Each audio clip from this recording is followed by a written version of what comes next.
Oke, baik teman-teman, saya akan tunjukkan video bagaimana cara kita jalankan aplikasi COVID-19 sesuai dengan yang diminta sama Suryani dan teman-teman. Ya, di sini kita lihat sudah ada coding yang kita buat untuk bisa tampil aplikasinya. Oke, sebelum kita jalan, saya akan kasih tahu bagaimana kita bisa jalankan aplikasi ini sedikit dulu ya. Nanti yang ingin tahu lebih banyak nanti kita jelaskan. Oke. Nah, di sini kita harus buat satu folder di dalam exam htdoc. Di dalam htdoc inilah kita akan menaruh satu folder untuk kita buat programnya. Ya, makanya di sini saya ada taruh yang SPK Suryani underscore di sini ada COVID-19. Nah, di sini saya sudah buat coding-codingnya. Ini sudah ada menu, sudah ada lagi logout, login, ada kirim form.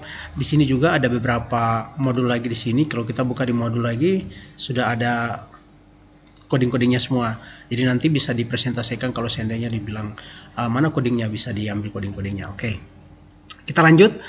Setelah kita ke htdoc tadi kita lihat di sini ada namanya SPK Suryani ini ya. Kita bisa copy saja atau kita mau tulis terserah. Di sini saya copy biar cepat. Terus di sini kita pastenya di browser.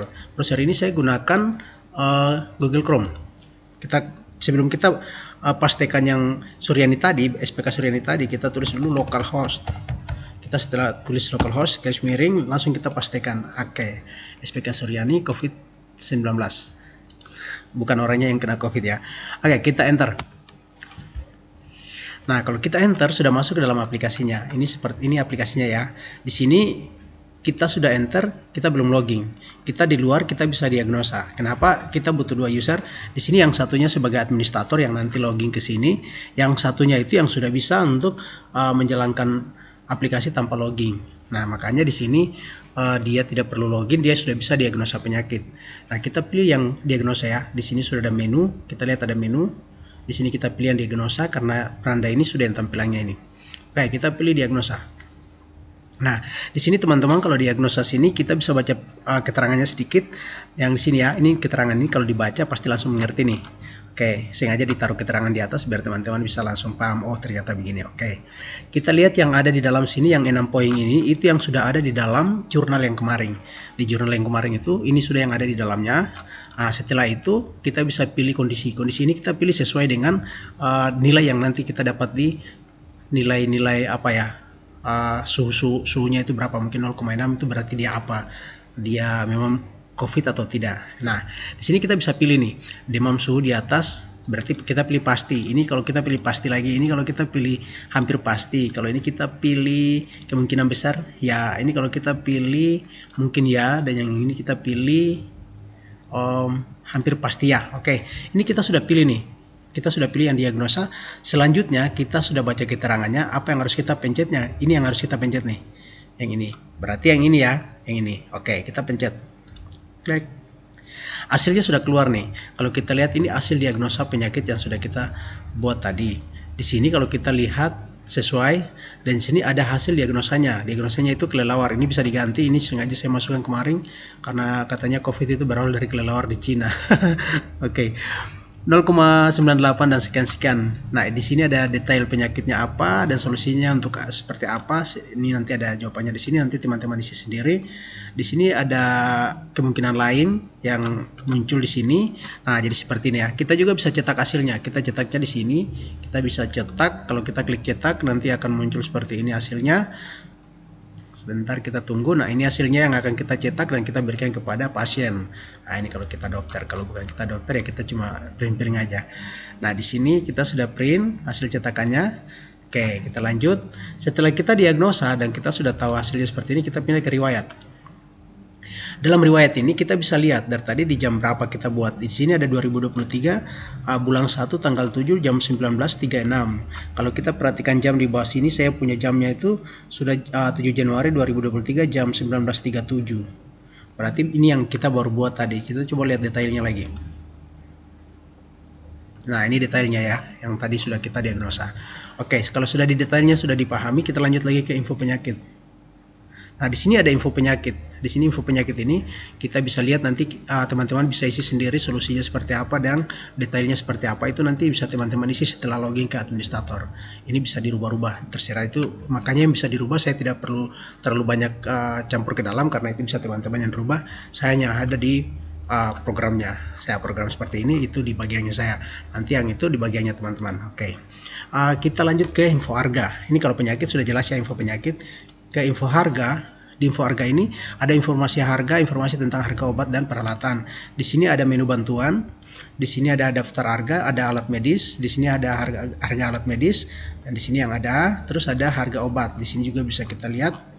Nah, selanjutnya kita terakhir ke tentang. Nah, tentang ini tidak terlalu penting. Ini bisa di apa ya, pokoknya mau dibiarin, mau dilepas boleh. Oke, kita sekarang login sebagai administrator. Kita lihat waktu 5 menit. Oke, kita login sebagai administrator. Nah, di administrator ini kalau kita klik login akan muncul masuk ke akun Anda. Di sini kita punya akun administratornya, itu usernya admin, passwordnya admin. Ini admin juga ya, kita login.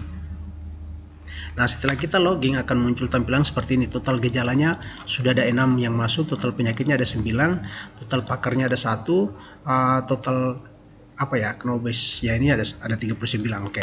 Kita lihat di sini sudah ada slide-nya, slide yang selamat datang di sistem pakar. Oke. Di sini ada aplikasi responsing, ini menyangkut aplikasi. Oke, di sini ada admin pakar. Selanjutnya kita lihat di bagian samping sesuai dengan tadi, cuma di sini fungsinya beda. Kalau kita masuk ke admin, di sini akan muncul user administrator. Di sini sebagai nama lengkapnya administrator, itu bisa dirubah atau bisa diaksi. Kita bisa rubah nama administratornya. Oke, setelah itu kita pindah lagi ke penyakit. Di sini tampilannya sudah beda dengan yang dari tadi di luar. Kalau di sini penyakit, kita yang bisa edit yang tadi kenalan dengan COVID dan yang lain-lain itu bisa kita rubahnya dari sini. Setelah kita rubah yang nanti jadi detail diagnosa tadi, yang tadi detail-detail diagnosa tadi itu seperti ini, itu bisa kita rubahnya di dalam ya. Oke, setelah itu kita lihat gejala. Setelah kita lihat di gejala, itu ada gejala ini, ada 6 yang tadi sudah kita input di yang sudah ada muncul di luar, itu kita inputnya dari sini. Jadi kita bisa input ini, kita bisa aksinya itu untuk kita edit, kita bisa juga tambah. Seandainya kalau ada yang nomor 7 kita bisa tambah. Oke, lanjut lagi, ini gejala ya. Sekarang kita lanjut ke pengetahuan. Nah, di pengetahuan inilah muncul nilai-nilai yang tadi. Yang MB ini jika 0,9 berarti MD-nya harus di bawah dari 0,9. Seandainya kalau MB-nya 0,8 berarti MD-nya itu harus 0,7 ke bawah, 0,7, 0,6 dan ke bawahnya, bukan ke atasnya ya. Nah, dan juga di sini yang tadi kita lihat kenalan dengan COVID 2019 itu dia datangnya itu dari penyakit ini. Kenalan dengan ini kita bisa rubah ya. Jadi untuk pengetahuannya itu ada di penyakit. Oke, kita bisa lihat penyakitnya ini, sesak nafas, keluar rumah tanpa menggunakan masker 0,4 ke 0,00 ya, seperti gitu ya. Oke, selanjutnya ke informasi. Nah, informasi ini bisa dirubah nanti teman-teman. Dirubah ini saya belum sampai buat di sini. Ini yang kemarin saya taruh sebelum saya lihat jurnal, saya taruh apa saja yang saya berpikir, saya kasih masuk untuk biar ada isinya untuk pakai lihat. Oke, baik. Selanjutnya tentang ya. Tentang sudah tadi di luar, sama saja dengan yang ada di sini. Oke. Jadi itu aplikasi yang sudah kita buat, dan inilah yang aplikasi yang sesuai dengan metode yang digunakan di jurnal kemarin. Saya rasa mungkin itu saja yang bisa saya sampaikan untuk kali ini. Nanti besok bisa dilihat aplikasinya ini secara langsung ya. Oke, saya logout lagi.